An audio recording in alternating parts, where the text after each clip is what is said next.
Hello दोस्तों, नमस्कार। मैं पूजा लेखिका बिहार से आज आप सभी के बीच एक कहानी लेकर आई हूँ। कहानी का नाम समाज का परंपरा।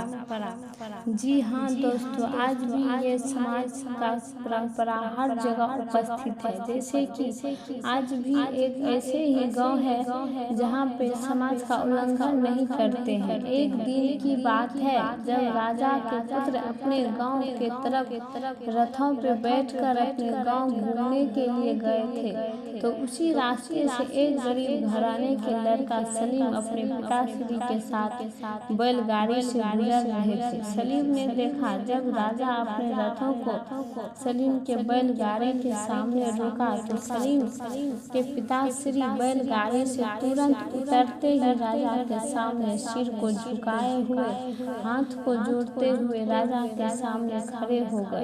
सलीम सोच में डूब गए। सलीम के पिताश्री सलीम को बार बार आवाज लगा रहे थे, बेटे तुम भी आओ। राजा के सामने अपना सिर झुकाते हुए हाथ को जोड़कर खड़े हो जाओ। सलीम ने आवाज लगाए, पिताश्री मैं इसके सामने सिर नीचे नहीं झुका सकते हैं और नहीं हाथ जोड़ेंगे। राजा को इस बात से गुस्से आ गए और कहते हैं, अरे ये लड़का कौन है? क्या इन्हें मालूम नहीं है कि मैं इस समाज का सर्वश्रेष्ठ राजा इंद्र का एक लौता पुत्र राजा हूँ। मेरा आदेश था कि मैं जिस भी व्यक्ति को देखूं वो मुझे तुरंत ही मेरे सामने सिर को झुकाए हुए नजरें नीचे हाथ जोड़कर खड़े रहना चाहिए। क्या इन्हें मालूम नहीं है? क्या सलीम ने राजा को जवाब दिया, राजा साहब शायद आप भूल रहे हैं आपका पिताश्री इस समाज का सर्वश्रेष्ठ राजा इंद्र है, परंतु आप नहीं। तो मैं किस हक से आपके सामने खुद को नीचे करूं, अपना सिर क्यों हाथ जोड़ूं? बताइए, आप मेरे मित्र के समान हुए और मेरे पिताश्री आपके पिताश्री के समान हुए, तो फिर किस हक से आपने मेरे पिताश्री को सिर झुकाने का आदेश दिए हैं? राजा ने गुस्से से कहा, देख बूढ़े, तेरा बेटा का मृत्यु मंडरा रहा है। इसने बहुत बड़ा भूल किया है, मेरे समाज का अपमान किया है, मेरा अपमान किया है। बने हुए इस समाज को परंपराओं को इसने तोड़ा है।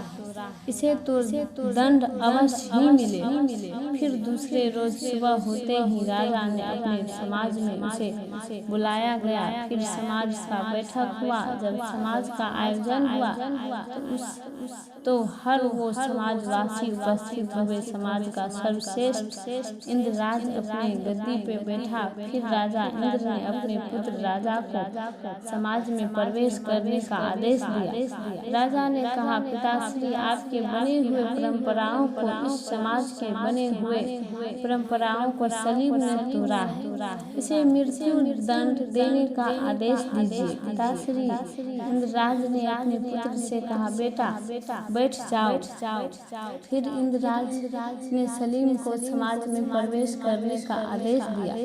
सलीम ने समाज में प्रवेश किया। जब प्रवेश किया तो सलीम से पूछा गया सवाल, ऐसा क्यों किया?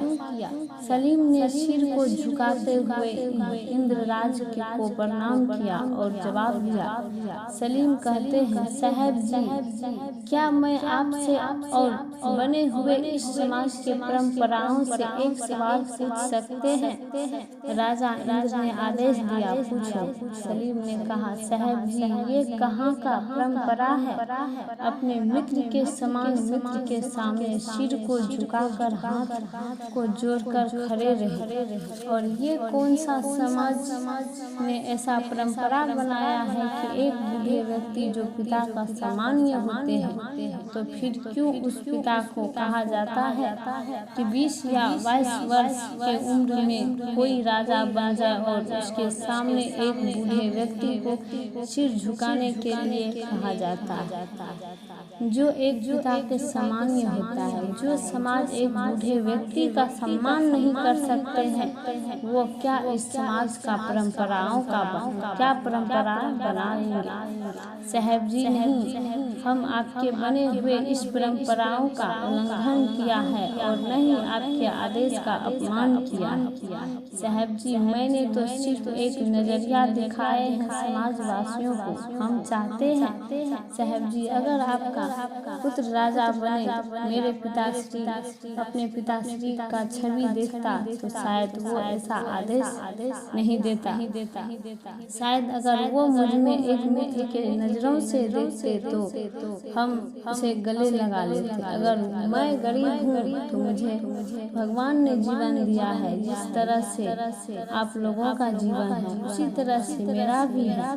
जब स्वयं भगवान ने भेद नहीं किया तो फिर किस हक से आप लोग ये समाजवासी ये आदेश दे दिए कि एक गरीब घराने का पुत्र या उसका परिवार हमेशा सिर झुकाकर रहे। हमेशा की तरह आज भी ये समाज गरीबों को क्यों अपमानित करते हैं?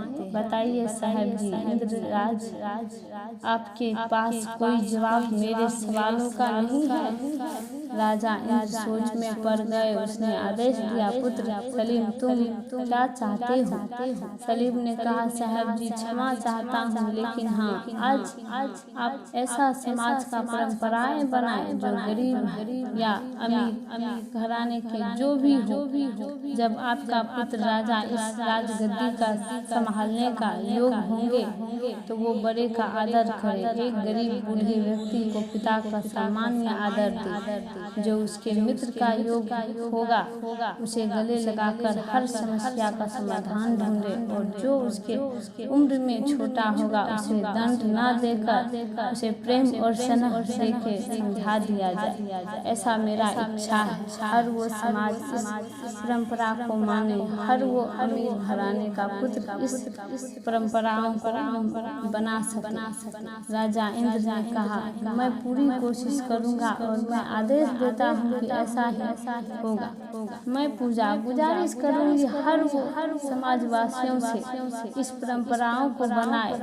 फिर से एक बार गुजारिश करूंगी वो सभी पिताश्री के लिए जो अपने पुत्र को ये सलाह दे कि चाहे गरीब हो या अमीर हो, उसे कभी भी अपमानित ना करे।